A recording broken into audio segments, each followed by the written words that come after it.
দেশে রাজ্যে এই মুহূর্তে যে পরিস্থিতি তৈরি হয়ে আছে, এই মুহূর্তে দাঁড়িয়ে অন্য কোনো বিষয় নিয়ে অন্য কোনো কন্টেন্ট তৈরি করাটা একটু কঠিন। আমার মনে হয়েছে আমাদেরও কিছু দায়িত্ব আছে। সেখান থেকেই আমি রুলিং পার্টির কাছে একটা ছোট্ট আবেদন নিয়ে এসেছি। সাধারণ মানুষ আপনাদেরকে ভোট দিয়ে বিশ্বাস করে জয়ী করেছে।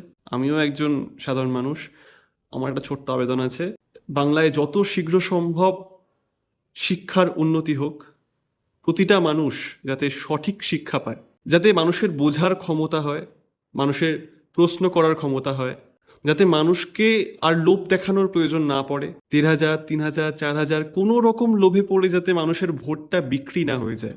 যদি আপনারা ভালো কাজ করেন, মানুষের ভোটটা যেন শুধু আপনাদেরকেই যায়। যে পার্টি মানুষের জন্য ভালো, যে পার্টি মানুষের জন্য কাজ করবে, ভোটটা যেন তাদের কাছেই যায়। আগামীবার যেন অন্য কোনো পার্টি এসে বেশি কিছুর লোভ দেখিয়ে অন্যভাবে ব্রেন ওয়াশ করে যাতে ভোটগুলোকে না কিনে ফেলতে পারে। শুধু এইটুকু ঠিক হলে আমার বিশ্বাস মানুষের বেসিক নিডসের অভাবটা আর থাকবে না।